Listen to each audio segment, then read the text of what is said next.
Hello again, everyone. Welcome again to the Butte Hall. And if you're watching on the recording, welcome yet again. This evening, there's nothing for me to add except to say this is the third of the three lectures that Professor Butler will be giving.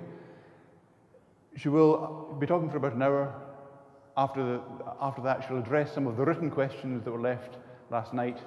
And after that, address some questions from the floor. So there'll be an opportunity for you to frame excellent questions in the hour until then. And so there's nothing for me to add beyond welcoming Professor Butler to the stage, who she can give the third of the 2018 Gifford Lectures.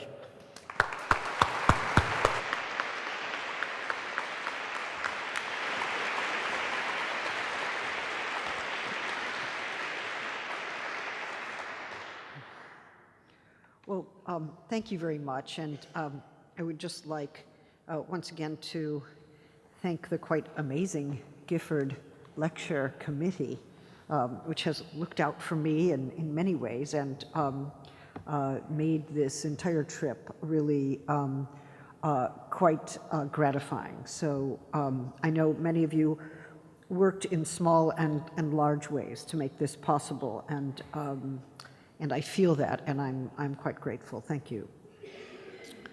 In the last lecture, I sought to engage psychoanalysis with both moral philosophy and social theory, intimating that some of our ethical and political debates make tacit demographic presuppositions about who poses the moral question and those about whom the moral question is posed. We cannot even pose the question whose lives are to be safeguarded without making some assumptions about whose lives are considered potentially grievable. For lives that do not count as potentially grievable stand very little chance of being safeguarded. My suggestion last time was that psychoanalysis helps us to see how phantasms can function as uncritical dimensions of our moral deliberations. And today we will pay some attention to what we might call population phantasms as a way of understanding tacit, possibly unconscious forms of racism that underscore some of our more deliberate reflections on violence and nonviolence reflected in theory, action, and policy. Earlier, I sought to show that moral debates on nonviolence can take two significantly different forms. The first centers on the question of the grounds for not killing or destroying another, or others in the plural, and the second on the question of what obligations we have to preserve or safeguard the life of the other or others. We can ask what stops us from killing, but we can also ask what motivates us actively to find moral or political pathways that seek, wherever possible, to preserve existing lives.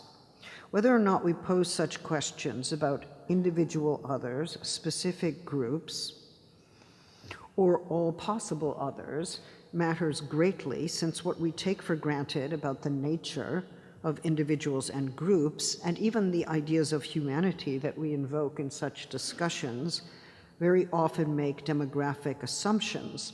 They draw on fantasies about who counts as human, which lives are worth preserving and which lives are not, and what defines and limits our operative notions of humanity.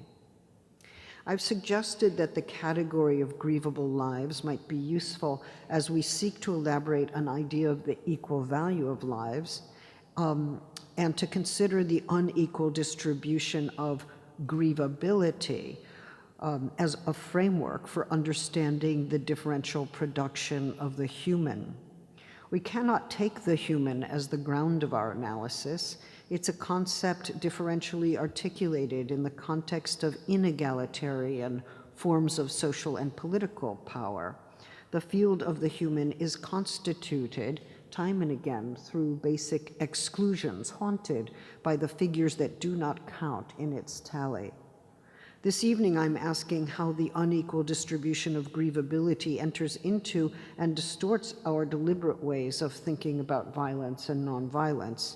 One might expect that a consideration of grievability pertains only to those who are dead, but my contention is that grievability is already operative in life, that it is a characteristic attributed to living creatures, marking their value within a differential scheme of values, and bearing directly on the question of whether or not they are treated equally and in a just way.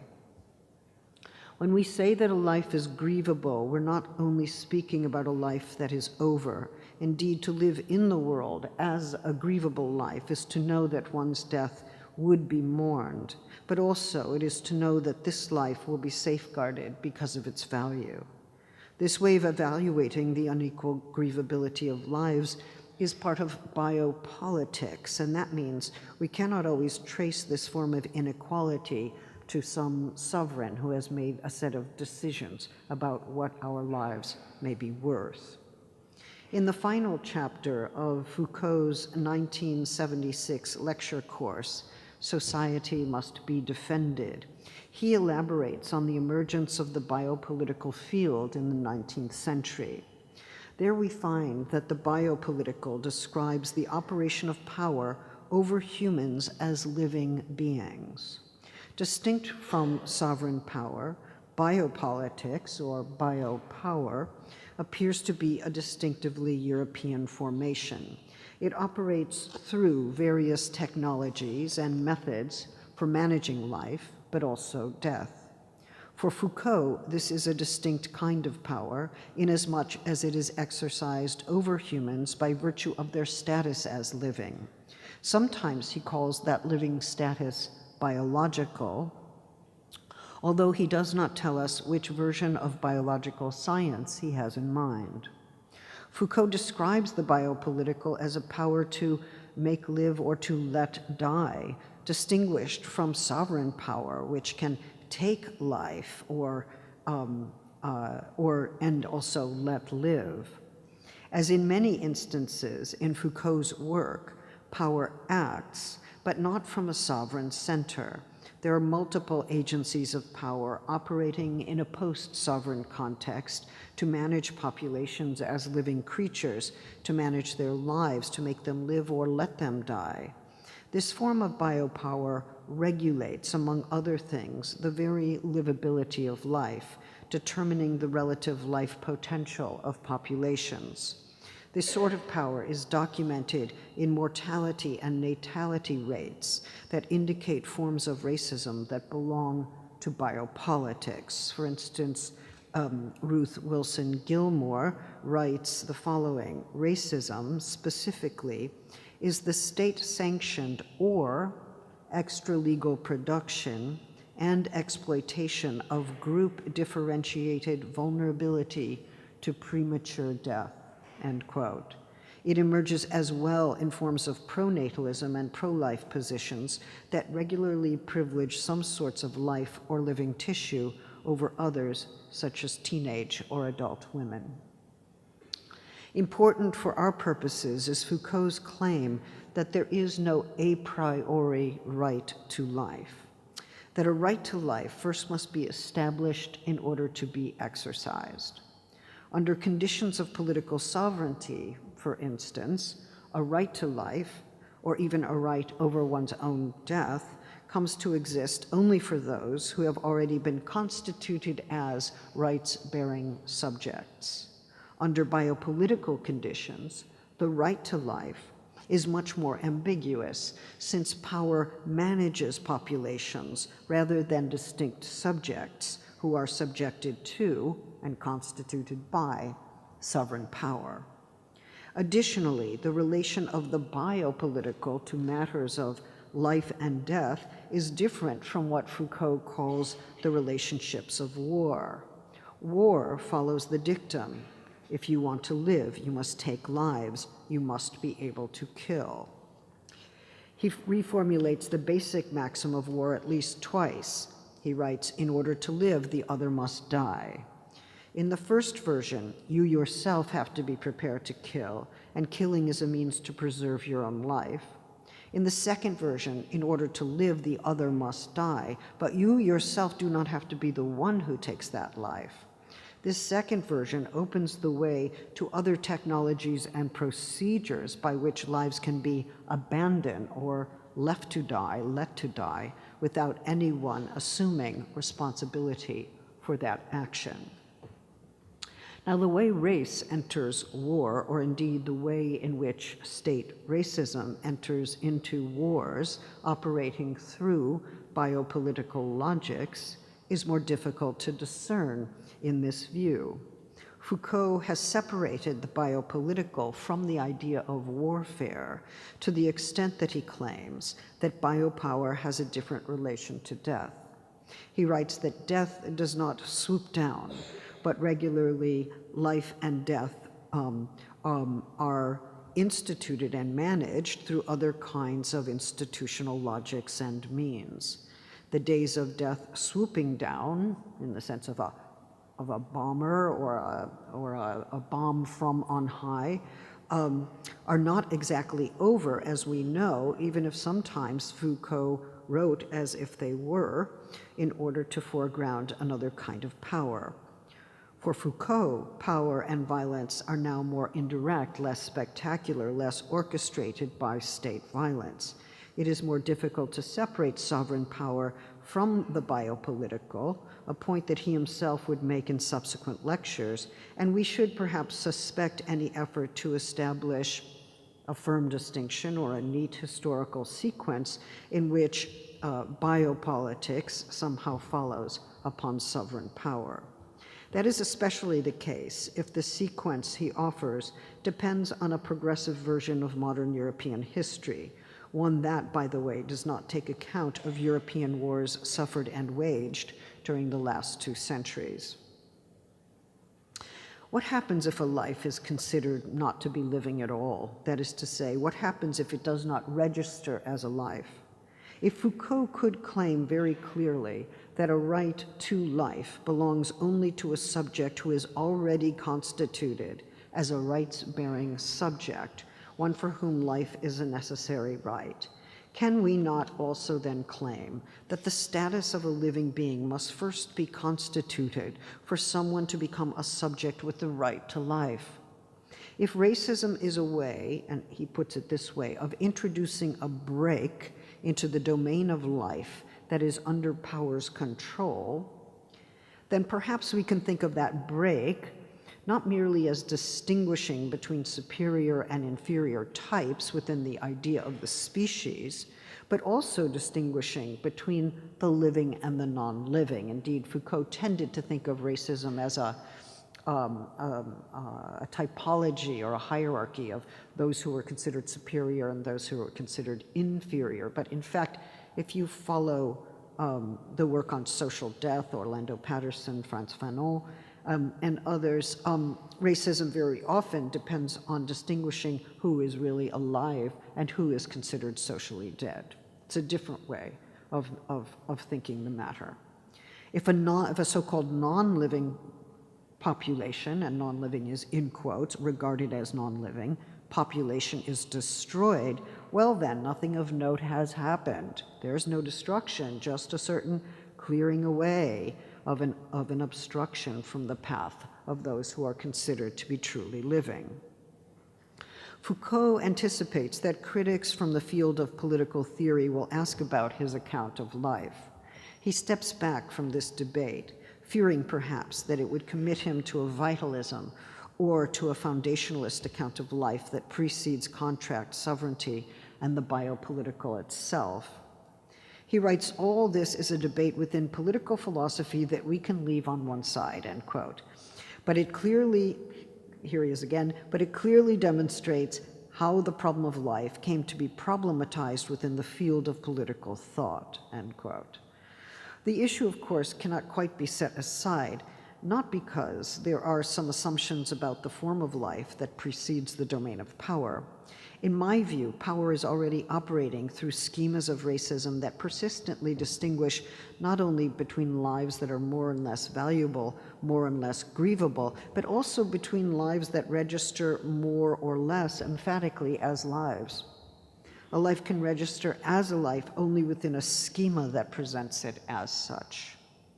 The epistemological nullification or foreclosure of the living character of a population, which is, by the way, the very definition of a genocidal epistemology, structures the field of the living along a continuum that has concrete implications for the question, whose are the lives that are worth preserving, whose lives matter, whose lives are grievable.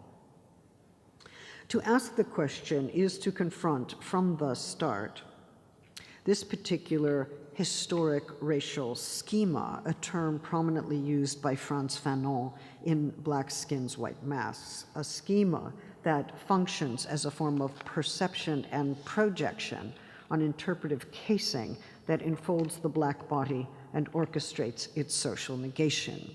In fact, Fanon distinguishes, in that text, between the historic racial schema and what he calls the epidermal racial schema, which fixes an essence to Black life.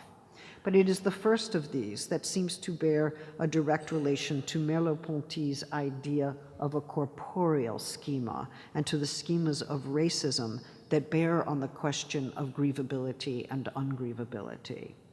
A corporeal schema for Merleau-Ponty is the organization of tacit and structuring bodily relations within the world, but also the operation of constituting oneself within the terms made available by that world.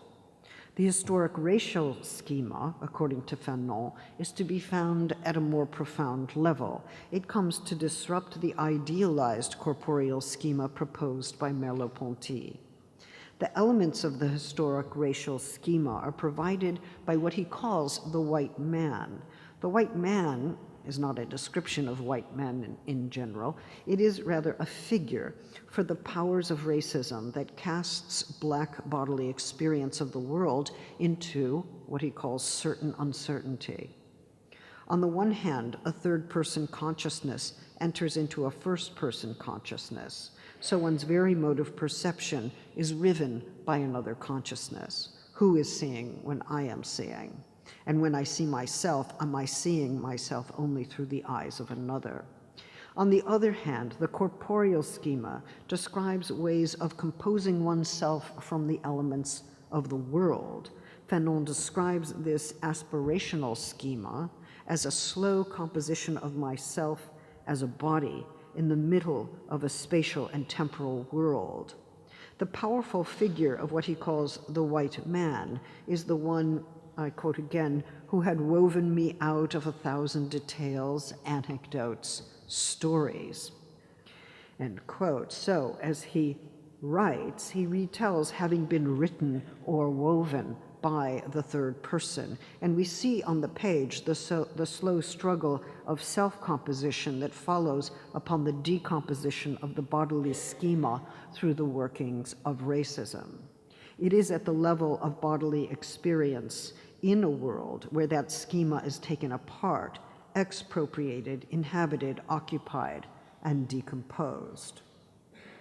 Of course, Fanon uses the first and third person, figures such as the Black man and the white man, to articulate this idea of the schema. But the historic racial schema is broader and more diffuse than those particular figures. In fact, such a schema bears upon the living and embodied life of populations and so provides a critical supplement to Foucault's reflections on anti-Black racism and biopower. Such an historic racial schema precedes and informs as well policies on world health, hunger, refugees, migration, culture, occupation, and other colonial practices, police violence, incarceration, the death penalty, intermittent bombardment and destruction, war, and genocide. Although Foucault identifies state racism at the end of these lectures as one of the central instruments for the management of the life and death of populations, suggesting that the state is involved in the biopolitical, but not necessarily as a sovereign power. He does not tell us precisely how racism works to establish relative values for different lives. There is, of course, a clear sense that some populations are targeted by modes of sovereign power, and there is a clear sense that some populations are left to die, that is orchestrated by biopower. But how do we account for the differential ways in which lives and deaths matter or fail to matter? If we take racialization as a process by which a racial schema is materialized in the very perception of whose life matters and whose does not, then we can proceed to ask, how do such differentiated modes of perception enter into military and policy debates regarding targeted populations and incarcerated peoples? And in what ways do they operate as a set of uncritically accepted presuppositions, racial schemas in our own debates about violence and nonviolence? At the end of Society Must Be Defended, Foucault opens up the possibility that populations who are precarious or abandoned are not yet constituted as subjects of rights. To understand the way they are constituted within the political field, we need an alternative to the model of the subject and the subject of rights. A direction is opened in his text to think about state racism and modes of agency and resistance in relation to state racism that emerge from a population that can be described neither as an individual nor as a collective subject. But sadly, that direction ended up not being the path that Foucault would subsequently take, right? So that's how that particular set of lectures ends, and then you turn to the next one thinking he's going to take it up and he wants to tell you the history of neoliberalism. You can write a dissertation on that problem. Many people are puzzling there. Perhaps that abandoned project might still be revived for the present if, as Foucault has argued, under sovereign power, a subject has a right to life, and that right to life exists on the condition that the subject is constituted as a rights-bearing subject. Then under conditions of biopower, a population has a claim to life only on the condition that the population is registered as potentially grievable, potentially losable. That is my thesis, my way of perhaps offering a supplement to Foucault by bringing Fanon to bear on the question of how racial schemas enter into the figures of who is living. The racial phantasms inform the demographic valuations of who is grievable and whose lives ought to be preserved and whose can be easily expunged or left to die. Of course, there is a vast continuum, and populations can be grieved in one context and remain unmarked in another, and modes of grieving may be acknowledged while others are dismissed or go unrecognized. And still, the dominant schemas by which the value of life is allocated rely on a modulation of grievability, whether or not that metric is ever named. We can talk about whether it is in fact a metric. The historic racial schema that makes it possible to claim this is or was a life, or these are or were lives. Sometimes we see placards where colonized people hold up a sign that say, "We exist," right? We have not yet been nullified. These are intimately bound up with the possibility of necessary modes of valuing life, memorialization, safeguarding, recognition. This is a life worth living, worth preserving, and these are lives that ought to be given the condition to live and to be registered and recognized as lives. The phantasmagoria of racism is part of that racial schema, and we can see how it works as a thought sequence, crystallized in the moving images that enter into deliberation processes to negate the life claim of the person whose life is at stake. Indeed, we can see how the phantasmagoria of racism operates within the framework of grievability. It does so, for instance, in the sequence in which a person, such as James Garner in the United States, is put into a police chokehold and then audibly announces he cannot breathe and visibly can be seen not to be able to breathe on the cell phone video. And it is registered by everyone at the scene, right? We actually have the video footage of it being registered at the scene, that he will not survive the prolongation of that police chokehold, which then, after the announcement, strengthens to become a stranglehold, strangulation, and murder. Does the policeman who strengthens the hold to the point of death imagine that the person about to die is actually about to attack him, or that his own life is endangered by this person? Or is it simply that this life is one that can be snuffed out because it is not considered a life, never was a life, does not fit the norm of life that belongs to the racial schema? It does not register as a grievable life, a life worth preserving. Or when another African-American man, Walter Scott, in South Carolina, turning his back on the police, unarmed, clearly frightened, ran in the opposite direction from the police, how did he become phantasmagorically turned around, as it were, made into a threatening figure in the mind of the policeman who decided that this person's life could be taken away? Perhaps there, in the moment of decision or action that belongs to what we could call a race war logic, the policeman believes it is his life rather than the other's life that is truly endangered.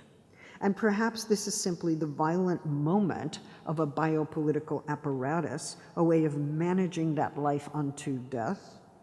In that case, the black man, in this case, in that case, the black man is simply there, vulnerable to being killed, and so is killed as if he is prey and as if the police are hunters.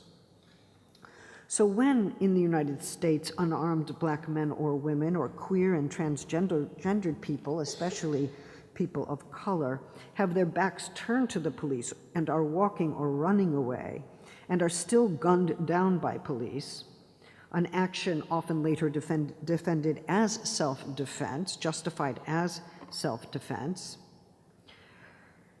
even sometimes justified as a defense of society. How are we to understand this?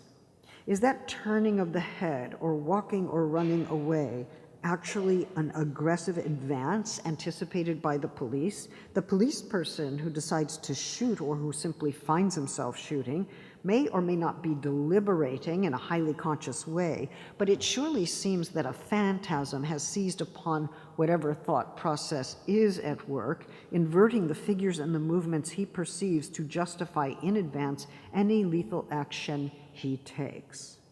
The violence that the police is about to do, the violence he then commits, has already moved toward him, apparently, in a figure, a racialized ghost, condensing and inverting his own aggression, wielding his own aggression against himself, acting in advance of his own plans to act, legitimating and elaborating, as if in a dream, his later argument of self-defense after he kills. The framework for this violence has to be, of course, expanded to forms of violence that target race and gender at once, and so to see that sometimes the violence against Black women in particular take place in different scenes, in different sequences of events, and with differing consequences. The report published in the United States in 2015 called Say Her Name, Resisting Police Brutality Against Black Women by the Center for Intersectionality and Social Policy Studies, led by Kimberly Crenshaw and Andrea Ritchie, makes clear that the main examples in the media illustrating police violence against Black people in the US nearly all involve men rather than women, clearly showing that the dominant frames for understanding anti-Black racism and police violence operate within a restrictive gender framing. Calling for a gender-inclusive approach to racial justice, Crenshaw has independently drawn attention to the way that Black women are at once, in her words, over-policed and underprotected. but also how their injuries and deaths are not as fully documented or registered, even within the social movements explicitly focused on opposing police violence. To bring that problem into visibility, we would have to account for the various ways that Black women face death in their encounters with police, whether on the street, in their homes, or in detention. There are women stopped for traffic violations who then end up shot. Indeed, I just read about one last week. Gabriela Navarez in Sacramento, California, Chantal Davis in Brooklyn, Melissa Williams in Ohio. I am saying their names only because I don't want to let them become an abstraction here. To say their names is not yet to give you their history or to give you a sense of what this life was, but it is to let us know that we do not have that history, that we are waiting for that history. In July 2015, Sandra Bland was pulled over for failing to signal when changing lanes, charged with assault, held in jail in Waller County, Texas, only then to be found dead in her cell 3 days later. Was that a suicide or a murder? We still don't know. Worth noting as well are the number of Black women killed when police are called to intervene in domestic disputes. The police claim the women were aggressive or wielding knives, which may or may not be true, but in some instances, it seems that the failure to obey a police order results in being shot. It's not always a direct killing that takes a life. A call for a doctor to help with asthma goes unanswered, and Shanek Proctor dies in a prison cell in Alabama in 2014. Over-policed, Black women are often figured as aggressive, dangerous, out of control, or drug mules. Underprotected, their own calls for help often go unheeded or scorned, as do their calls for medical or psychiatric treatment. What I am describing is not just relevant to the US, as you know. Consider the victims of feminicidio in Latin America, especially Honduras, Guatemala, Brazil, Argentina, and El Salvador, which includes everyone who is brutalized or killed by virtue of being feminized. And that includes large numbers of trans women and those who belong to the travesti community as well, who don't always want to be called trans. Often these deaths are reported or sensationalist stories appear in newspapers, after which there's a momentary expression of public shock, and then it happens again. When it is known, there is horrified response, but that does not always enter into an analysis that helps to mobilize against such widespread crimes. Sometimes the men who commit such crimes are said to be pathological, or the situation is considered to be tragic, or the story is treated as yet another periodic instance of something aberrant. Consider the description of feminists, however, who are trying to theorize the situation in order to know the terms by which it should be framed and understood. Montserrat Sago, for instance, has argued that femicide expresses in dramatic form the inequality of the relations between feminine and masculine, and demonstrates an extreme manifestation of domination, terror, social vulnerability, and extermination with impunity. In her view, it will not do to explain assassinations such as these through recourse to individual characteristics, pathology, or even masculine aggression. These acts of killing have to be understood instead as the reproduction of a social structure. She claims that this has to be described as an extreme form of sexist terrorism. For her, killing is the most extreme form of domination, and other forms, including discrimination, harassment, and battery, have to be understood on a continuum with femicide. This mode of reasoning leads to a paradox, since if extermination is the goal, then the perpetrators no longer dominate, for the one who dominates requires one who can be subordinated and whose subordination reflects back the dominant to themselves. Without the continued life of the subordinated person or class, the dominator becomes the norm, and a relation of imposed inequality gives way to genocide.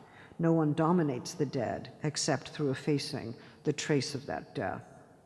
The situation of femicide, or what I prefer to call feminicidio, which includes anyone who understands herself to be a woman, does not only involve the act of killing, but includes as well maintaining a climate of terror, one in which any woman, including a trans woman, can be killed.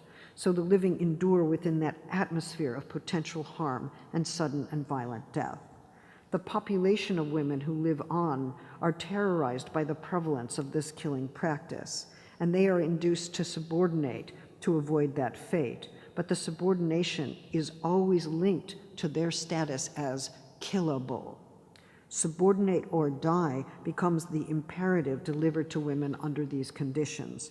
It is this power to terrorize that is, of course, backed up, supported, strengthened by the police who refuse to prosecute or who inflict violence on those women who dare to make a legal complaint when they suffer violence or when they see it.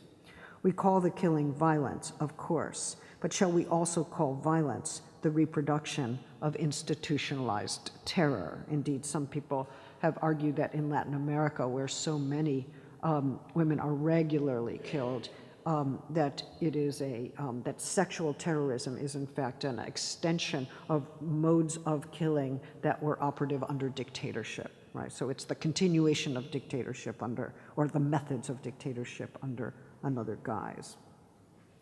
So several institutions, including the government and the police, are part of the social reproduction of violence. Violence is at once act and institution. Each supports the other. The two are, in fact, linked, bound to one another in a strengthening dialectic of terror. Here is where there is so much theoretical work to do. How do we understand the specificity of sexual terror? How does it relate to domination and to extermination? Is there a general theory of sexuality and violence within which this phenomenon can be understood?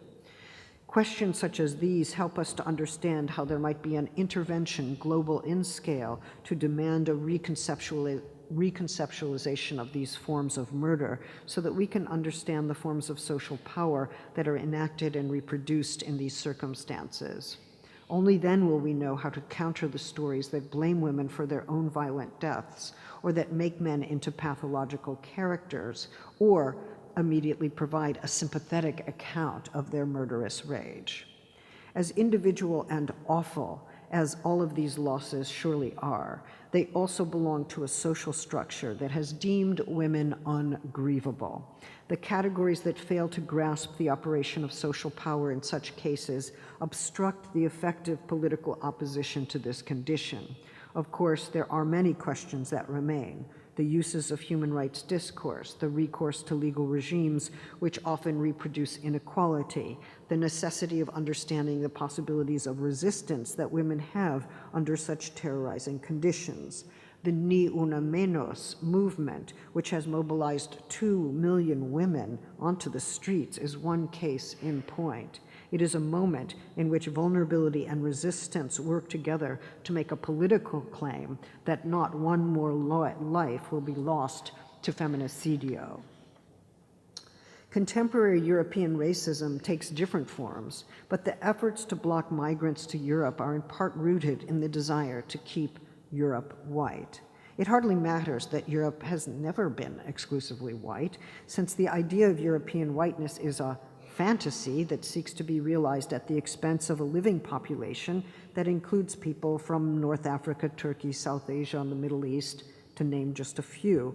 If we follow Foucault's truncated discussion of biopower and state racism, and if we read him together with Achille Mbembe on necropolitics, we can, I think, begin to understand these policies that reproduce this metric of grievability. The tens of thousands of migrants who have lost their lives in the Mediterranean, it's really, I think, much more than that, are precisely lives that are not deemed worthy of safeguarding. Those waters are monitored for the purposes of trade, maritime safety. There is often cell coverage. So how many countries have to disavow responsibility for those people to be left to die? Even if we could track the decision not to send help to boats in distress to this or that functionary from a European government, we would not quite grasp the large-scale policy that effectively lets populations die, that would rather let them die than let them in. On the one hand, these are decisions, we can ask who is accountable for deciding this way. On the other hand, there is operative here a metric of grievability built into these decisions in such a way that migrant populations are treated as ungrievable from the start.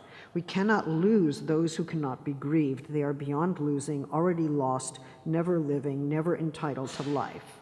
Their deaths follow, as it were, with their status as ungrievable. All of these forms of taking life or letting life go are not just concrete examples of how the metric of grievability works, determining and distributing the grievability and value of lives. These are the concrete operations of the metric, its technologies, its points of application.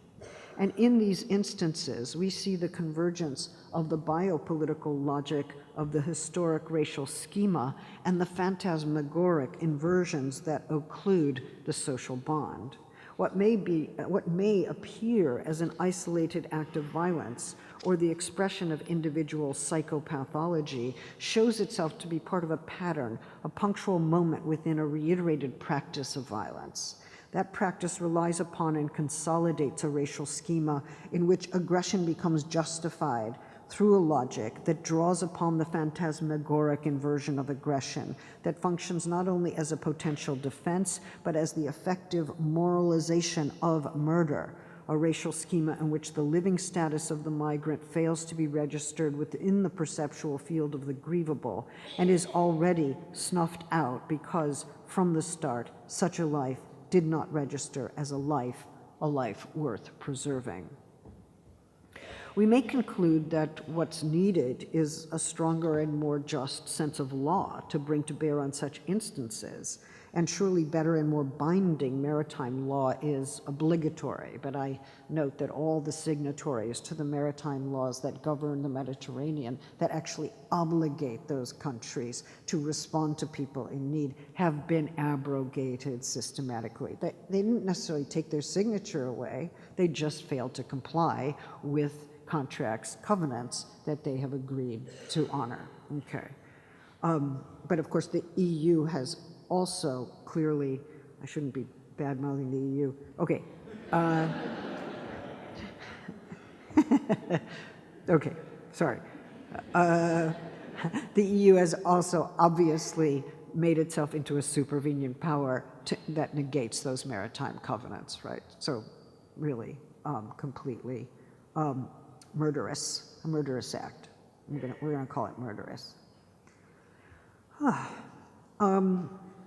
Well, should we turn to law? Do we need better law? Do we need more robust law? Surely that's what I'm calling for. Well, there's a problem there. Should we look to law to provide an alternative to violence? We cannot readily accept the idea that violence is overcome if we make a transition to a legal order. As we know, there are fascist and racist legal regimes that immediately discount that view. We could say, well, those regimes are instances of bad law, or we could say those regimes are not really law and then offer a normative stipulation of what law should be. I'm not sure that any of those particular moves, worthy as they may be, address the fundamental question: how does the legally binding character of law require and institute coercion, and is that form of coercion distinguishable from violence, or is it a very specific form of legal violence? What do we mean by legal violence? Well, over and against the view that law establishes civil relations based on freedom and that war establishes coercive conditions for conduct, Walter Benjamin clearly identifies coercion at the heart of all legal regimes and names it violence.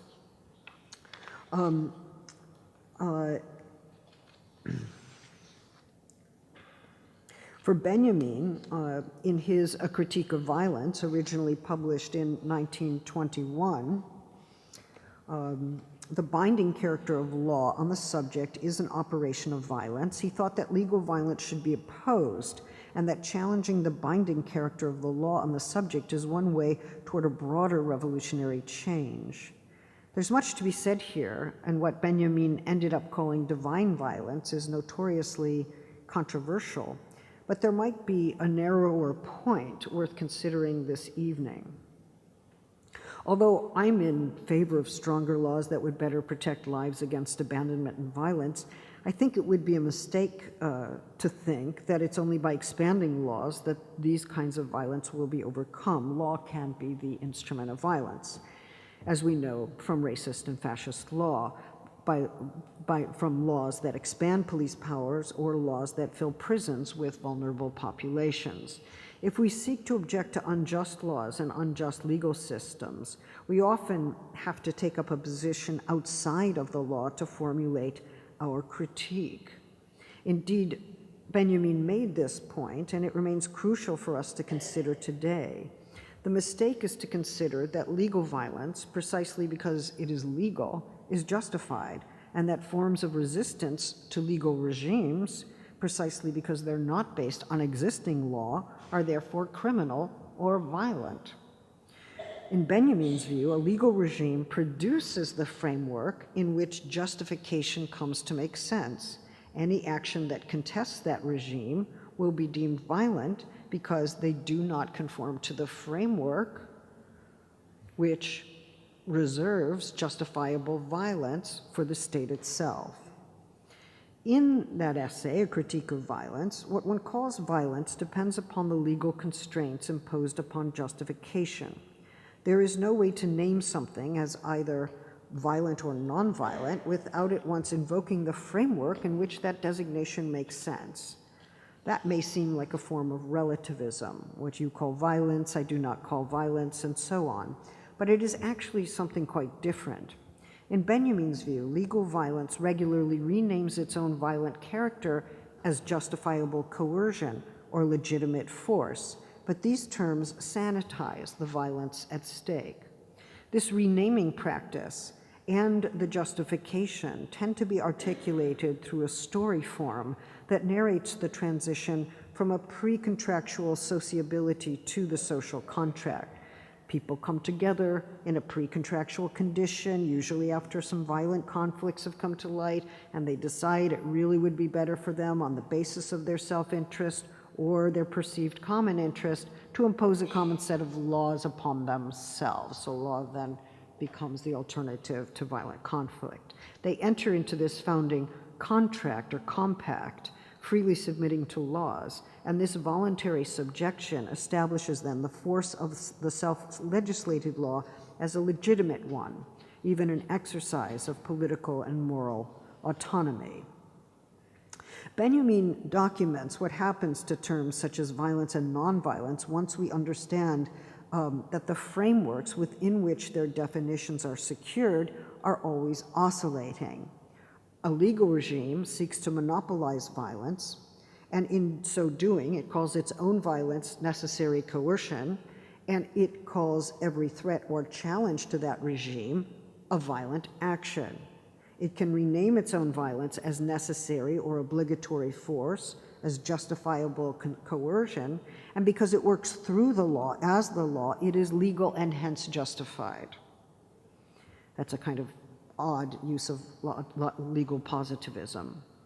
Within that framework, one that Benjamin calls fate, whose tautological formula is that the law is justified because it is the law, and as justified, its own violence is justified, and its own established legal framework is the one with the authority to establish modes of justification by which what is justified is distinguished from what is unjustified. Within the terms supplied by that framework, one cannot properly ask whether the body of law is itself legitimate. Legitimacy is derived from the tautology that the law is the law. That's what he calls fate, or the perspective of fate. The legal regime thus establishes the justificatory scheme that defends and sanitizes its own legal violence at the same time that it names as violent what threatens that regime. So even to question what gives a particular regime its legitimacy is understood as a violent speech act, a violent act. And the reason is because all questions of legitimacy and justification can be formulated only within the framework of legal violence that is already established, And that is the first stipulation of legal violence. So it is not only the loss of the monopoly on violence that the legal regime counters so forcefully, and with the accusation that violence is directed against itself, but also the posing of the question of whether or not the state and its legal apparatus are legitimate. The attribution of violence to those who pose that question, the attribution of violence to the question itself, that's a violent question, or that question is an act of violence, establishes any act, even the posing of a question about violence, that is not already inscribed within the obligatory framework as violent. We can see how something called critique in Benjamin's view, which queries the production and self-validation of schemes of justification, can easily be called violence. For Benjamin, any inquiry, any statement, any action that calls into question the framework of legal violence within which the justificatory scheme is established will itself be called violent, or indeed may very well be. The opposition to such a fundamental form of querying will be understood as a legal effort to contain and quash a threat to the rule of law. So we can see that by calling speech violent, freedom of speech is suppressed. By calling assembly violent, freedom of assembly is suppressed. Benjamin offers us a way to debunk a spurious charge that a critical relation to a legal regime is by definition a violent one, even when it pursues nonviolent means. The position of critique, the one that does not accept the justificatory schemes established within the existing legal framework, is what he associates with what he calls divine violence, the pure power over all life and for the sake of the living. This is a power distinct from law, and that seems to have as its main aim the deconstitution of a legal regime. And for those of you who have read this very difficult text, it seems very odd because it seems on one side to be very theological and then on the other side to be very revolutionary. But when you start collecting examples of divine violence, you realize, first of all, whatever it is, it's never going to be exhausted by any one example. But the examples you can find include adamant non-action, strikes, the refusal to work or negotiate, refusing to take food in prison, I'm adding that, refusing to reproduce oneself as a laboring subject bound by that regime of law. Whatever divine violence may be, we can never, it seems, offer a definitive example. We do know that it is not state violence. It's opposed to state violence. It's the power that takes apart state violence. Its aim is to deconstitute legal violence and those forms of state power that derive their legitimacy not only through violence, but by allocating violence outside of itself to the critique of the state itself.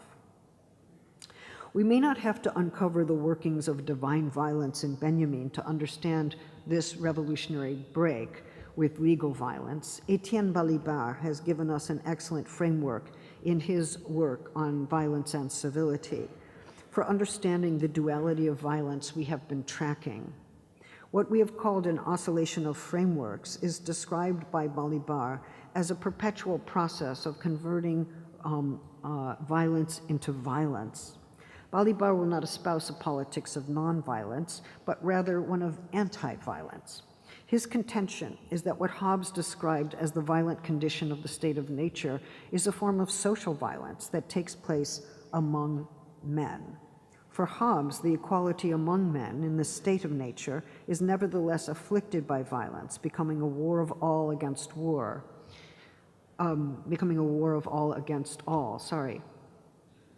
And the invocation of sovereignty is meant to put an end to those bellicose relations, but it does so only by positing the nation as a new form of community. The nation-state exercises its sovereign violence against the primitive violence of the pre-national community, posited as the community of men in the state of nature.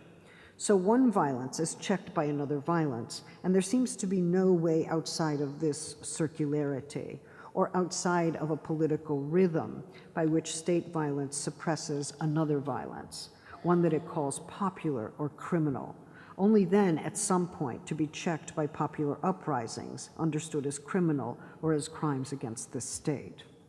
Balibar writes, we can be sure that Hobbes himself would never have consciously endorsed an ambivalent interpretation of the repression of violence by a sovereign power, since that sovereign power consists of a rational application of natural law principles. But Balibar also points out that that very theory links the coercive form of law and the state to that natural and, in that sense, unlimited violence that lurks behind every contradiction that might emerge in civil society. Balibar later remarks that in Hobbes we see, and I quote, that the state tends to bring about the conversion of violence and attains its internal goal by effecting this conversion in history. End quote. In Hegel, he finds something similar, and I quote him, Gewalt, violence, by means of the conversion it effects, transforms itself into another Gewalt. Violence becomes power and authority, right? So there's no getting rid of violence. If the state seeks a monopoly of violence and calls all criticism of the state violent, or calls those who are criticizing the state or who are operating outside the terms of the state criminal or popular or reverting to a state of nature, right? This primitive aggression is coming forth, then the state can impose violence on that extra-legal population, and that circularity continues. Of course, for Hannah Arendt, for whom power and violence are firmly distinguished, there would be an objection to this formulation, but it remains unclear whether she has a sufficient rejoinder to the problem of legal violence, whether in its Benjaminian or Hobbesian form. One tentative conclusion that follows from this analysis is that the naming and the use of violence is something to track, that it takes a dynamic form, that one form converts into another, and that the name shifts and inverts in the course of that conversion. This is violence. This is law, this is violence. Actually, what you call law is violent. What you call violence is nonviolent, around and around. Is there any way out of that particular circle? I would suggest we ought not to start with a definition of violence and then proceed to debate under what conditions violence is or is not justified. The very possibility of identifying violence requires another perspective, setting aside the question of its justifiability to track its rhythms and to know its dynamic structure. When we ask after the justification of violence, we still the definition of violence in order to proceed with our ethical reasoning. And yet the reason we cannot start that way is that violence is from the start defined within certain frameworks and comes to us always already interpreted or worked over by its framework. The historicity of that working over is congealed in the discursive framework within which violence appears, and that tends to be one in which legal violence, and we might add institutional forms of violence, are generally occluded. If one refuses to answer the question which sorts of violence are justified and which are not, because one wants to call attention to the limited justificatory schemes that frame the question, then one risks a certain unintelligibility, and or one comes to seem dangerous, even a kind of threat. So on the one hand, we can see radical critical inquiry into the legitimating grounds for a legal order can be called violent acts. On the other hand, that accusation, that very accusation, works to suppress critical thought and ultimately serves the purposes of legitimating existing law and legal regimes which are shored up by violence. Is violence here the name given to those efforts to undermine and destroy prevailing institutions of legal violence? If so, it does not exactly serve to describe a set of actions, but rather to enforce a valuation upon them. And it does not much matter whether or not violence functions as a good description for whatever inquiry, action, or inaction is at issue. Whatever is called violent becomes regarded as violent from a particular perspective embedded in a defining framework. We might presume that violence is physical, but if we do that, we fail to account for those kinds of violence that are linguistic, emotional, institutional, and economic, that undermine and expose life to harm or death, but do not take the literal form of a blow. if irrigation systems are destroyed, or if populations are abandoned to disease, are these not rightly understood as operations of violence? What about chokeholds and forcible detention, solitary confinement, institutional violence? The figure of the physical blow, as I've said before, cannot describe the full spectrum of violence. We could begin to construct typologies, but the lines between types of violence tend to blur. And my point here is simply that violence is always interpreted within a framework, so that we cannot always agree on what constitutes its empirical instance. There are ways of renaming and failing to name the very same act that plague the moral and legal debates on violence. This does not mean that violence can be wished away or that it's merely a matter of subjective opinion. On the contrary, violence is precisely what is perpetually subjected to this oscillation of framework. And I think we can see how this works in Talal Assad's important analysis of death dealing, where he argues that some forms of state violence are considered justified because the state is at the origin of the violent act or practice, even glorified, and others are disparaged and condemned because they are undertaken by non-state actors. This is the same argument or similar argument to what Benjamin was claiming. The methods may be the exact same, and their destructive power may be equal or indeed equally horrific, but because the one is justified and the other is not, the justified form is not called violent, or may not be called violent, and the unjustified form is called violent. So we would like to perhaps go back to the easier mode of moral reasoning and simply ask what kinds of violence are justified and what kind are not. But the problem, as we see, is that the state is there very often as the background of the question. So if it is state violence, it is presumed to be justified, at which point it is not called violence. If it's not state violence, it's presumed to be unjustified, so it is called violence. The fact that life can be taken away in brutal forms by states and by non-state actors does not always lead to the insight that there's a greater proximity among forms of death dealing that we might be led to expect. One might well consider established nonviolent tactics of resistance to legal or economic forms of exploitation or political forms of constraint, such as the strike, the hunger strike in prison, work stoppages, nonviolent forms of occupying government or official buildings or spaces, or those whose private and public status is being contested, or boycotts of various kinds, including consumer and cultural boycotts, sanctions, but also public assemblies, petitions, ways of refusing to recognize illegitimate authority or declining to vacate institutions that have illegitimately been closed. What tends to unify such actions or inactions depends on how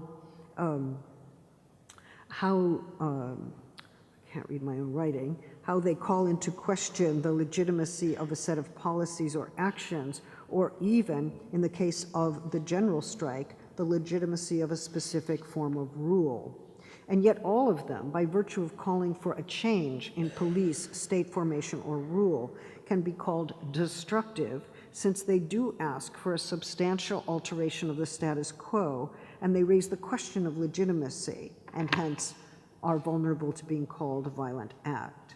When violence comes to name nonviolent forms of resistance to legal violence, then it becomes all the more important to situate the naming practice critically within political frameworks and their modes of justification.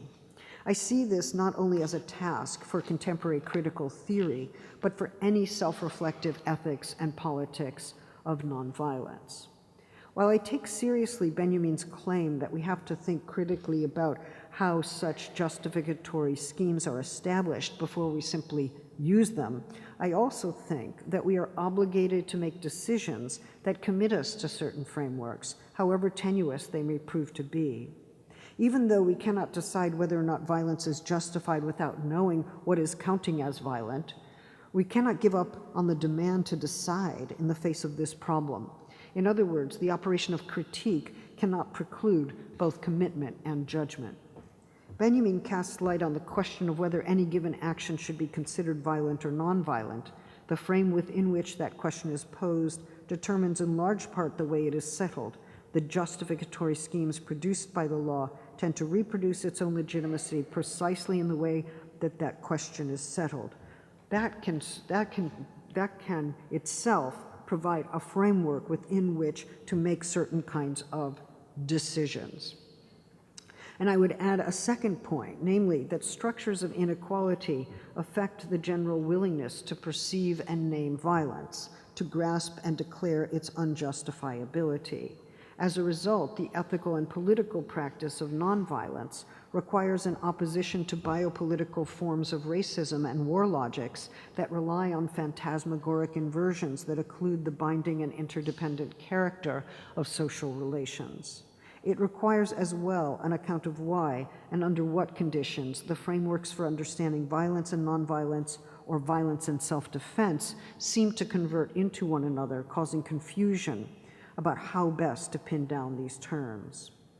The practice of nonviolence has to confront all these conceptual and political challenges, and that can become a matter of despair. Of course, Fanon is now used for many purposes, both to justify violence and to work against it, and I notice this especially in the student movements in South Africa. But Fanon proves central to this thesis. Once one considers that the body, so central to black skin, white masks, reemerges in his essay concerning violence in a way that leads to the insight into equality. Of course, in Fanon, there is the fantasy of superhuman muscularity, an imagining of the body as masculine, as strong enough to overthrow the fortress of colonial power, a fantasy of hypermasculinity that many have understandably criticized. But there's another approach to this text in which an insight into equality emerges from the circumstance of bodily encounter. And here's a quote.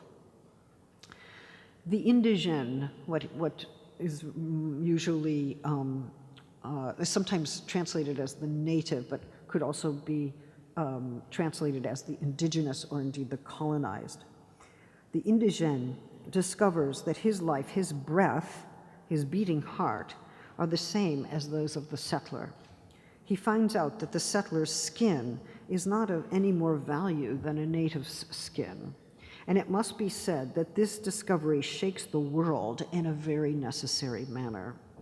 All the new revolutionary assurance of the indigène stems from it, for if in fact my life is worth as much as the settler's, his glance no longer shrivels me up nor freezes me, and his voice no longer turns me into stone, right? So that recognition of equality actually pushes back the third-person perspective that has entered into the Fanonian self-reflection in the first book. This is a moment in which the racial phantasm breaks up and the assertion of equality shakes the world, readying it for a new making. We have this evening tracked the way a legal regime attributes violence to those who seek to expose and bring down its structural racism. It is surely shocking when the demand for equality is called a violent act, or when the same condemnation is made of the demand for political self-determination, or the demand to live free of securitarian threats and censorship. How is such an attribution and projection to be defeated? In Turkey, those who have signed a petition for peace are accused of terrorism. And in Palestine, those who seek a political form of rule that guarantees equality and political self-determination, the end to colonial rule, are all too often accused of destructiveness or violence. Such allegations are meant to paralyze and undermine those who advocate nonviolence, distorting the position against war as if it were all along only a position within a war. When that happens, and it does, the critique of war is construed as subterfuge aggression to simulated hostility. Critique, dissent, civil disobedience are construed as attacks on the nation, the state, humanity itself. Why does that happen when it does? Is it that from within the framework of presumptive war, no position can be imagined outside that frame? In other words, all positions, however manifestly nonviolent, are considered to be permutations of violence if they are critical. So though I refer to practices that are manifestly nonviolent, boycotts, strikes, marches, it is clear that only certain practices can manifest themselves as nonviolent within an episteme governed by a paranoid and inverted logic. When the critique of war itself, the March for Peace in Turkey, or the call to end social and economic inequality are considered ways of waging war, it is easy to fall into despair and to conclude that all words can be twisted and all meanings defeated. But I don't believe that that is the conclusion. Critical patience is required in the face of impending nihilism to expose the forms of phantasmagoria according to which someone is attacking when they are not, or when they are indeed being attacked. This inversion is enacted by the view, the policy, that considers that the migration of people from the Middle East or North Africa will destroy Europe and humanity, and so should be refused and abandoned, even left to die if necessary. This murderous logic reigns among reactionaries and fascists during this time. It is linked to a complementary inversion, a different phantasmatic scenario in which a group that calls for peace is construed as committed to violent destruction, a scene in which the call for peace is construed as an act of war. A phantasm has substituted for whoever is speaking and acting at that moment, and those who fear them encounter destruction in this externalized figure. That form of defensive aggression is quite far from the insight that this life is not finally separable from another, no matter what walls are built between them. Even walls tend to bind together those they separate, usually in a wretched form of the social bond. With this last perspective in mind, we might reapproach equality and cohabitation in new terms, starting from the presumption that all lives are equally grievable, and to see how that matters both in life and in death. For in life, the potentially grievable are those who deserve a future, and it is one that belongs to those who seek to safeguard that future and, when necessary, mourn that life. To safeguard the future of a life is not to know or impose the form that such a life will take, the path that such a life will follow. It's simply a way of safeguarding the contingent and unpredictable form of life. It does not safeguard a way of life for another. It does not defend our way of life, but only the possibility of living on. To regard that safeguarding as an affirmative obligation proves to be quite different from preserving oneself or one's community at the expense of others whose difference is constantly figured as a threat.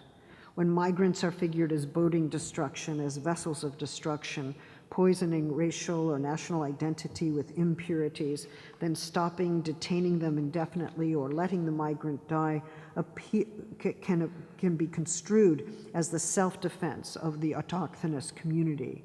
The other is figured as destructive, and this then warrants their destruction.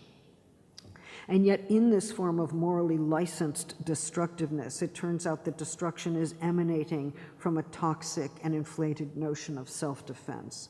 And it is then transferred, cloaked, and licensed by that racist morality, one that operates in the defense of race and racism alike. It may be that human destructiveness cannot be fully overcome, that it belongs to human communities as a drive or a pulsation that fortifies and breaks apart social bonds as we know them. Hobbes certainly had this view, and Balibar has given it a contemporary meaning. The question of whether destructiveness is a drive or a feature of social relations is an open one, and that inquiry would take another lecture. I have that lecture, but I'm not coming back tomorrow night.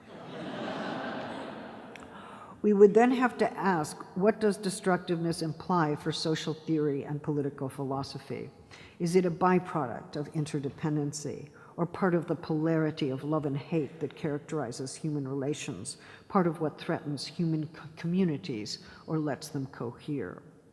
We cannot follow that line of thought here, for it is the end of the day and the end of my lectures here in Glasgow.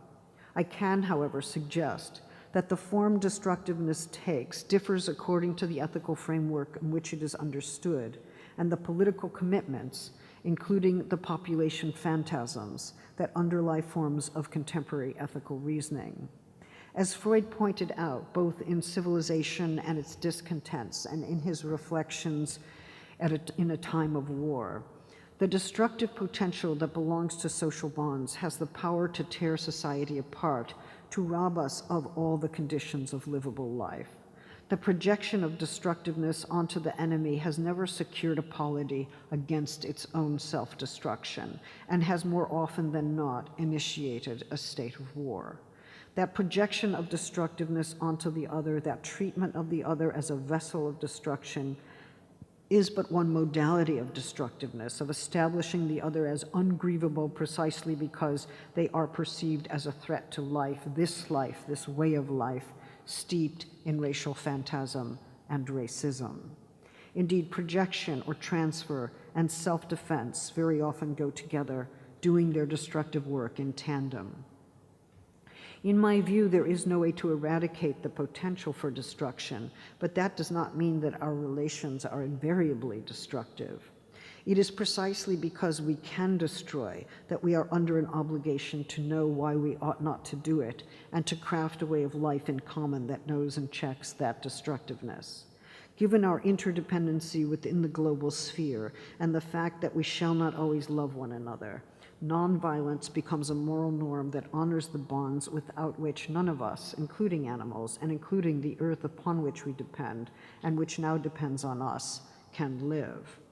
This interdependency, fraught as it is with unchosen proximity, conflict, and rage, is sometimes that against which we rail, and yet it remains our obligation to preserve for the purposes of sustaining life and struggling for equality, freedom, and justice. The vexed social form of our lives leads us to query whether this self that seeks to persist in its own being is not linked to other lives persisting in theirs, and to living creatures and processes without which life and living environments are not possible. This life is nothing without that other life and the living. This self gains and loses its boundary in relation not just to those I know and love best, but also to those whose names I will never know. If we fight for our lives under these conditions, we fight with nonviolence. We give another form to the fight when we oppose violence aggressively, avowing and crafting destructive potential as much as it is in our power to do so, to remember that we are bound up with the ones threatened by unchecked destruction. This life, that life, bound together in and to the realm of the living, are obligated to pursue a life together on this earth, obligated to affirm what sometimes seems most difficult. This is perhaps a necessity and an obligation, difficult, precarious, and even, at its best, a fierce joy. Thank you.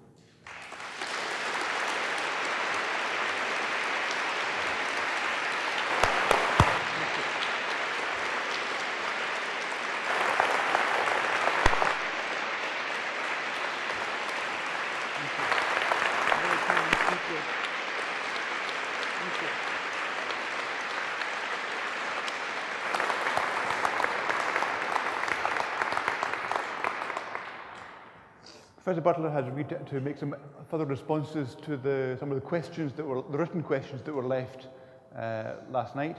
And after that, we have time for a few further oral questions from you this evening. So. All right. What is your view of the much repeated claim that discussions about sex-based rights and protections amount to acts of literal violence against transgender people?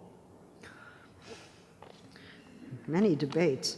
I think that we need a politics of gender that accounts both for violence against women, discrimination against women, that includes trans women as fundamental to the social category of women as it is currently being lived in this world, and as it has been in ways that have not been sufficiently recognized in the past. So my sense is that feminism is a struggle that must be in tandem with the struggle for trans freedom, trans rights, and trans protections. I believe in the, I know there are conflicts, but I think nothing could be more important than a strong solidarity, because these struggles are linked fundamentally, and they both have to do with what it means to be able to live a body in the world freely without fear of violence. And we need the broadest possible rubrics for this struggle. So we need to get over those conflicts. I don't mean to say we should set them aside, because people have things to say, but a transphobic feminism is not feminism. Okay.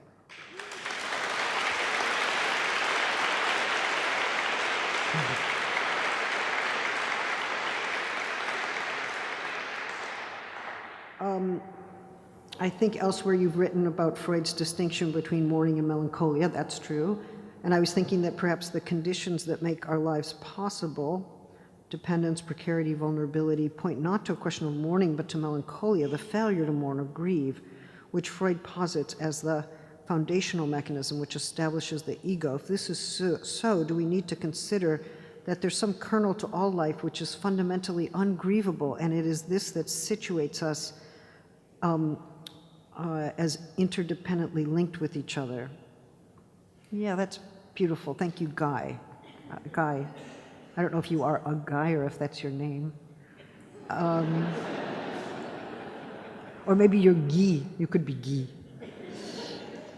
But look, it is the case. Well, first of all, it is the case for Freud that after he made the distinction between mourning and melancholia, mourning acknowledges the reality of loss, melancholia denies it, he then went on to argue in the ego and the id that in fact, mourning is never finished. We can't, the grasping of the loss is never quite finished, that melancholia is with us, not so much as a denial, but as a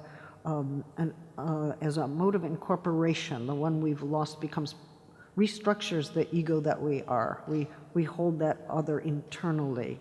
And that's not aberrant mourning, that's actually mourning. That's mourning. And he changed his mind, and it was a good moment. But the point being that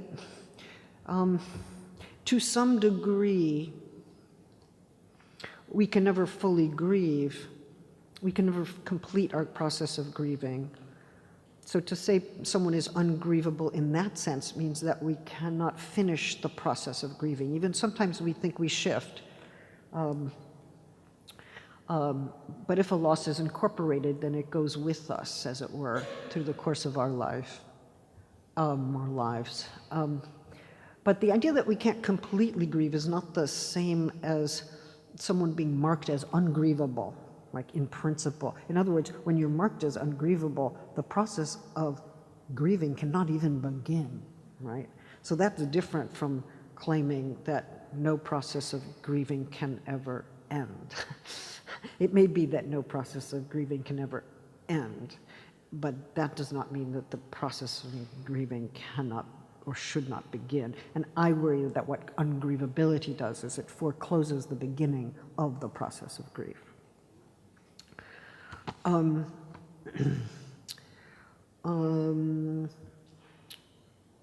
I suggesting empathy? Does nonviolence also always come or should come with empathy? And this is what I would say. I mean, I did use in the second lecture Klein's references to sympathy to explain a little bit about what it means to identify with the one you love and to, in fact, cede some part of your ego to the other under conditions of empathy, making the loved one prior. But I don't think that identification or sympathy or empathy can be the only ground of our understanding of interdependency, because the fact of the matter is that in a global situation, we're not able to identify everywhere. And it's precisely at the limit of our identification that we are most obligated to accept alterity and to accept difference, and that there are people I do not know and cannot name and will never encounter, and I also have an obligation to them.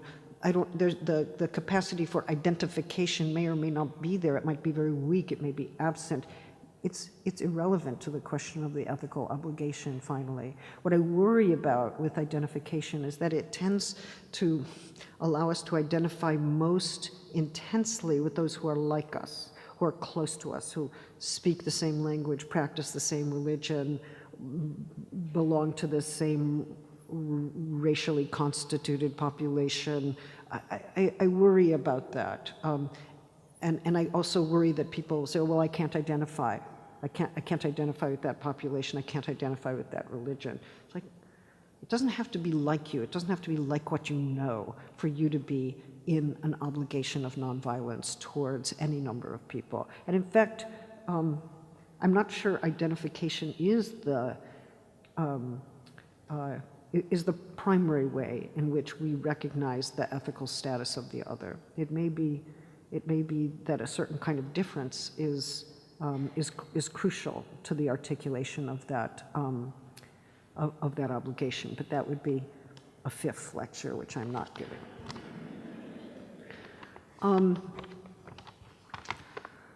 Robinson Crusoe tried in his ways to establish a personal sustainability. Do you see any latent problems being passed on from Crusoe into the current paradigm of sustainability being pursued on so many levels of social and political life?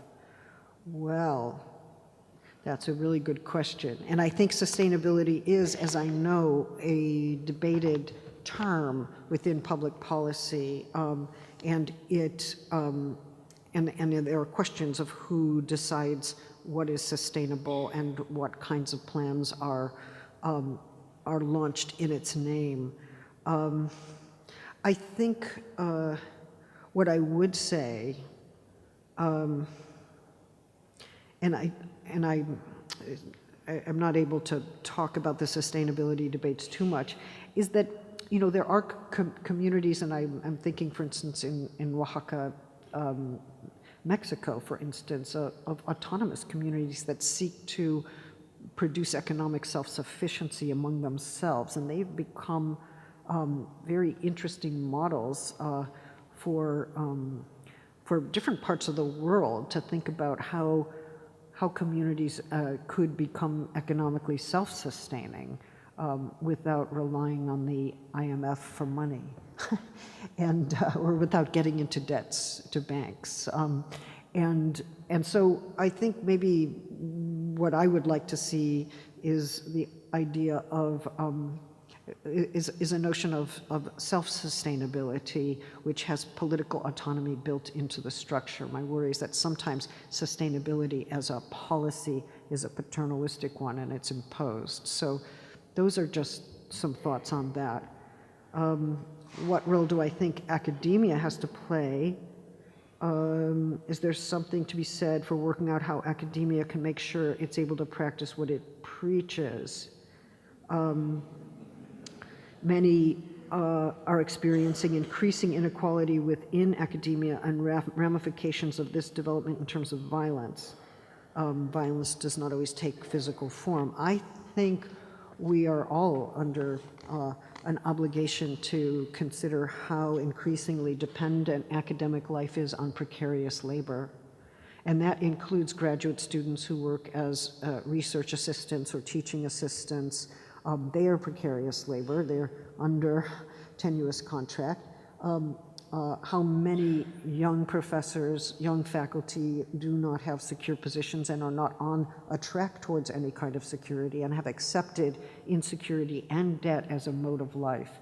And for many people, including PhDs of my own, I see that they are living out lives. They live out their lives with the presumption that their debt will never be paid, that these are absolutely unpayable.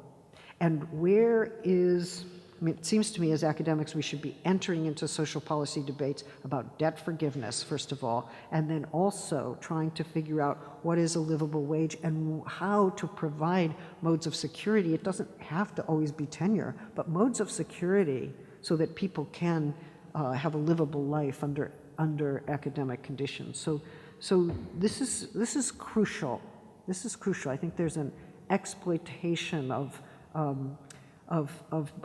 contingent faculty and of graduate students that's very, very hard. And I also believe that staff at universities, and in the US sense of people who are the office workers, people who are cleaning the buildings, that there should be good, decent unions for all of those people, quite frankly. And I think we have to fight the anti-unionization efforts emphatically. We should be on those barricades. Okay, I think that's what I had here. Well, some of those PhD students are being microphone runners and running into place almost as we speak. We've had trails of the fourth and fifth lectures, but we don't have the room tomorrow, so we'll have to deprive of those.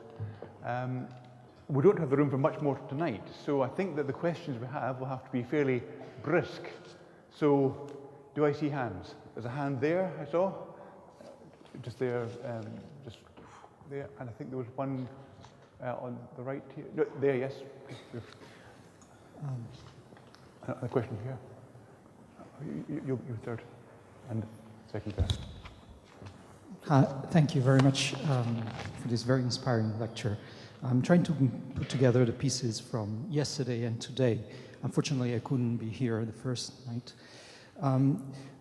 A question I have is how to, so it seems to me that you yesterday were talking more about moral philosophy and psychology, mobilizing Freud and Klein. And I seem to have understood a more emphatic accent on the dimension of the individual yesterday, whereas today I seem to have heard more your attention to the collective subject, mobilizing Fanon, talking about race, state racism, Foucault and Benjamin, among others. And my question is how to put together these two different strands of thoughts in a way that seemed to me promising is, for example, what Anne-Laura Stoller or Lisa Lowe have done in their historical studies on race, saying that the subject, both collective and individual, has been constituted through racialization in the liberal subject, especially in the colonial encounters, especially.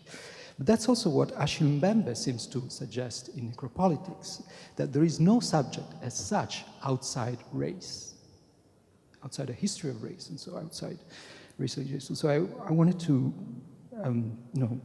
ask you what you think about that, and whether there is another way to bring together these individual and collective strands of thoughts. Well, thank you. Well, first of all, I think yesterday what I was perhaps trying to do with the focus on psychoanalysis and moral philosophy was to show that there were phantasmatic structures that were operating in moral reasoning such that there could be a perception of a destructiveness coming from the outside that is actually also, or perhaps even primarily, one's own destructiveness. And my point there is twofold. One was to elaborate a relational perspective, which most people would consider to be properly Winnicottian, but I see it already happening within Klein. And so to move outside of the ego, but also outside of the theory of the subject. And then today, it seemed to me that those phantasms that I was suggesting were at work in certain forms of moral reasoning or even policy processes include racial phantasms that make use of that inverted phantasmagoric position. And was drawing out perhaps the psychoanalytic strain in the early Fanon to make that clear, and so sought to give more substantial social meaning to the forms of phantasmatic incursions that I was starting to lay out yesterday. So I'm not interested in theory of the subject. I am very critical of the theory of the subject. Everybody you named they're among my best friends. We work together. So I would be alarmed if you left thinking I was putting forward a theory of the subject. Maybe some people think that if you work on psychoanalysis, you're interested in a theory of the subject, but I think that's mistaken because I have a relational view. And I think that what's most interesting to me is to draw out a social theory from the relational dimensions of psychoanalysis, which actually minimize ego, the egological perspective, and also set aside the Lacanian, notion of the subject, which I don't really traffic with. So that's my brief response to a question that deserves a longer answer. I think the second question was just behind there. Thank you for your papers. Third question here. My question is about how much you, or the extent to which you think that Christian conceptualizations of the Bible function still in these discourses to reinforce the phantasmic ideas associated with racism, colonialism, the idea of justifiable violence. My guess is that you have some views. Could you say a little more? It would be interesting.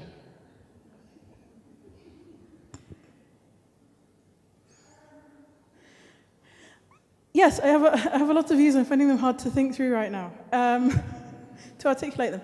I think that the Bible still has a massive significance in the cultural imaginary, particularly True. in the UK and in the US.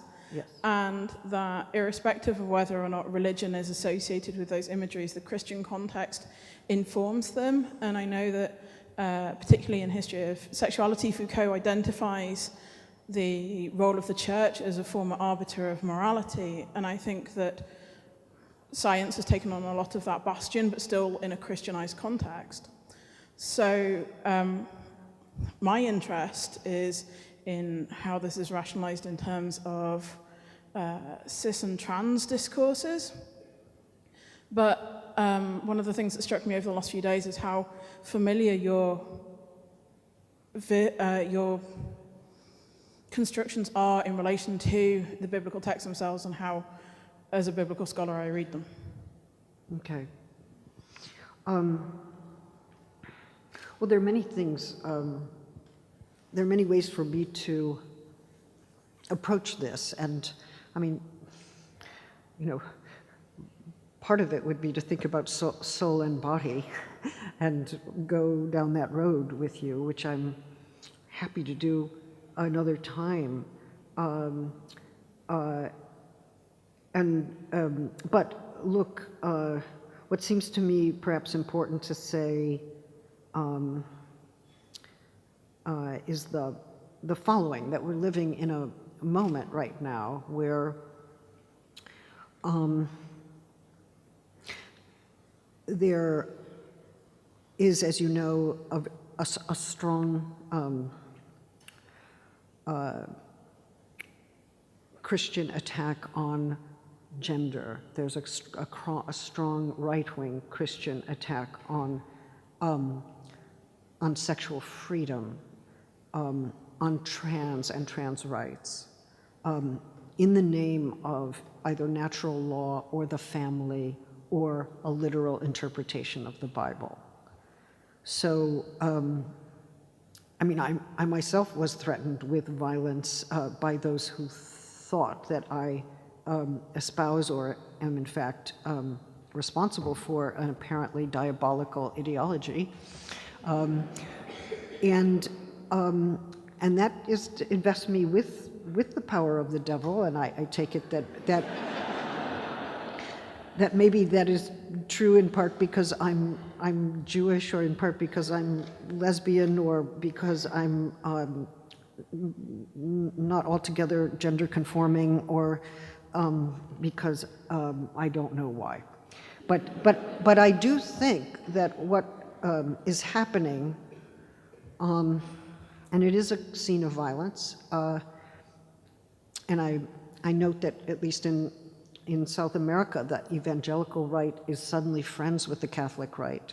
They never were before, but their hatred of the ideology of gender has brought them together in a new unity, a new harmony.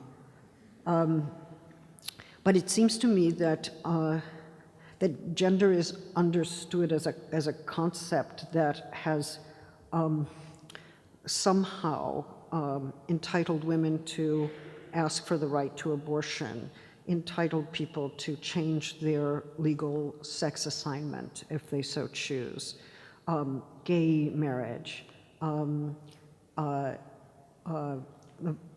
opposing violence against women and trans people, claims of gender equality, like all of this, which breaks up natural hierarchies or the patriarchal form of the family and the church. When I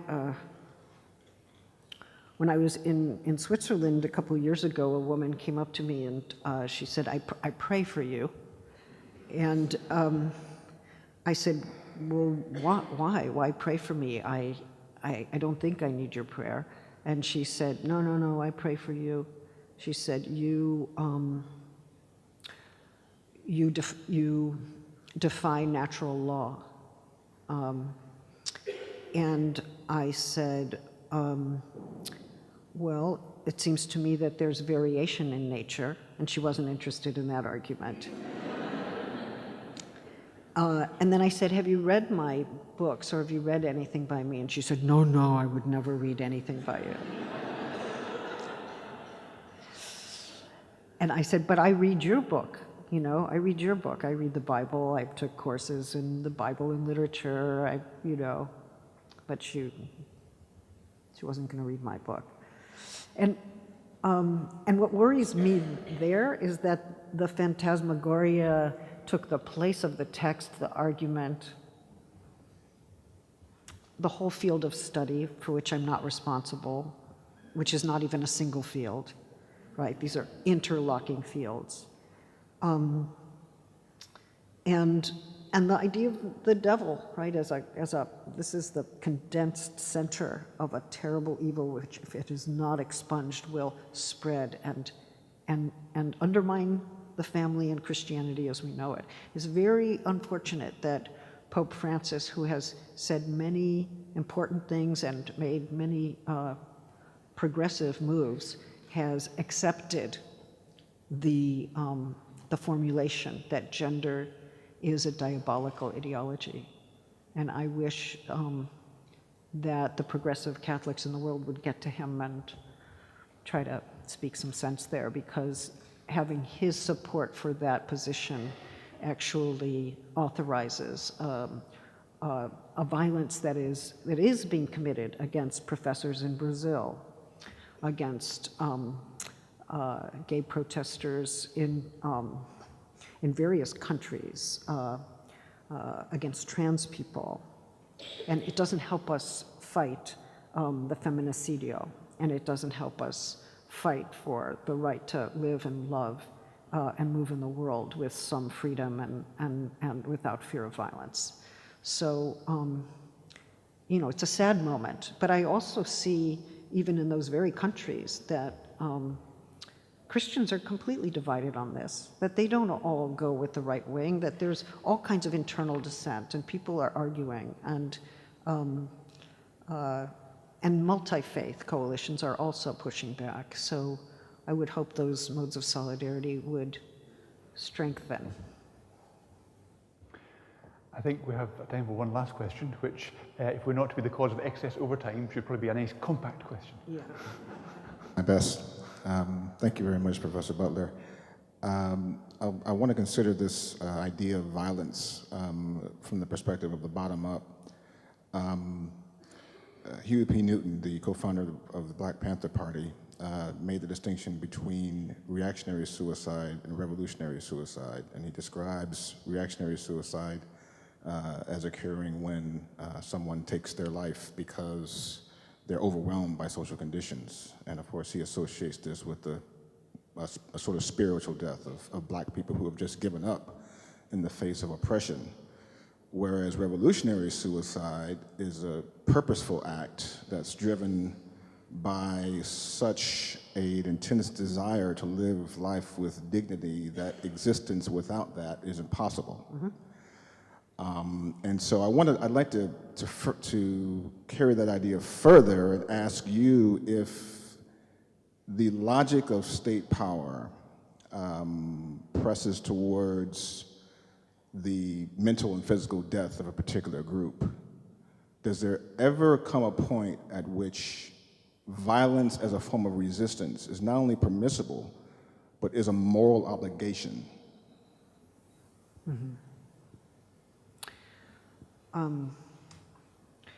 Well, thank you for your thoughtful and important question. I'm going to maybe break it into two parts. The idea that suicide sometimes becomes the more dignified choice rather than living under conditions of radical indignity, I understand. But what I would like to do in an effort to preempt that conclusion is to think about what are the conditions of isolation and the lack of solidarity that makes suicide, the death of this, my own life, into the only way of stepping out of an unacceptable indignity, condition of indignity, subjugation, oppression. And I think when we look at, say, the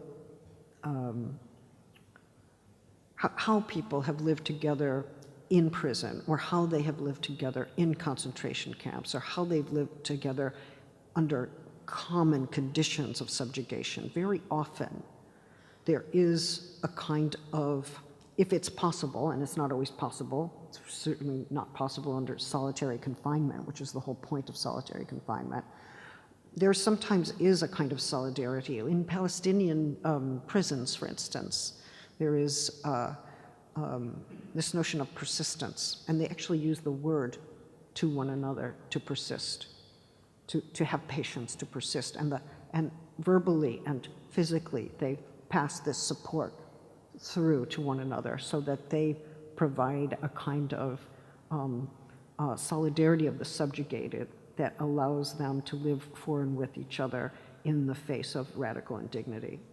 So I want, whenever suicide seems like the only moral, I want to know how that person got to be so individuated. You know, how did that person get separated from the community of others who are suffering similarly and who are trying to figure out how to survive, persist, resist? So that's my practical rejoinder, which is why I don't want to answer the question on its own terms. I want to understand how those terms got set up. I know. But look, I wouldn't say that there are no conditions in which a violent overthrow of a fascist regime is, there are no conditions in which that would be justified. I'm certainly not going to say that. But I'm also interested in modes of dismantling, modes of taking apart regimes, modes of resistance that undermine their capacity to function, which is why I think nonviolence can be aggressive, why the barricade, right, which is an act of physical force, being on the street. Sometimes, one person said to me once, well, you're into nonviolence. I'm interested in showing up on the street and putting my body on the line. I go, putting your body on the line is nonviolence. She was like, oh. It's like putting yourself in the middle of the force field is nonviolence. It's confrontational. It's a bodily encounter. But the question is, and the ethical question for me is always, as I seek to obstruct a violent force coming at me or those I'm with or that is functioning in institutions, as I think of my nonviolent modes of aggressive obstruction, am I or am I not reproducing the violence that I oppose? And I want to be able to say, as contaminated as it may be as a field, I want to be able to say, this is not the reproduction of that violence. And it's not the unleashing of a violence that will get out of control, because some people will say, oh, I just want violence to be a means to a certain end. And once the end is achieved, then violence as an instrument falls away. It's like, well, good luck with that. Because once violence actually gets operationalized as an instrument, it will take off in ways that you never intended. So the whole idea that we can purposefully constrain it as a pure instrument that we throw away and then we've achieved nonviolence, like, no. You've just valorized an instrument that then generates violence in its own ways and through other practices and programs and commitments that you never wanted it to. So, yeah, I'm holding out for the impossible still. Thank you. Thank you.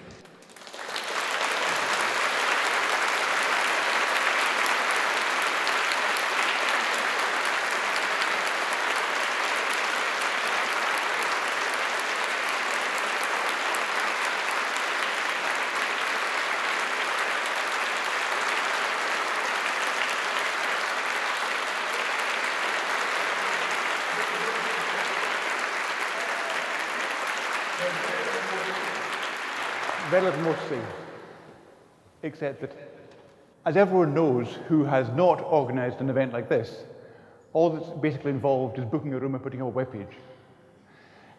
As anyone knows who has done that, there's a little more involved. And so I think it's worthwhile mentioning that the colleagues who have whose organisational skills have helped here, the administrative support for the Gifford committee, the interns who have done a lot of the emailing and running around, sometimes literal running around, and beyond that, the media and audiovisual production units who have done the PA, produced the feed which is going out across the world, the janitorial and security staff, and beyond them, all the folks supporting them in networks of dependence and interdependence which reach beyond across the university, across the city, across the country, across the world through the internet. They all come back here and back out. And so I'd like you to join me in thanking all of those folk inconspicuously making all this possible.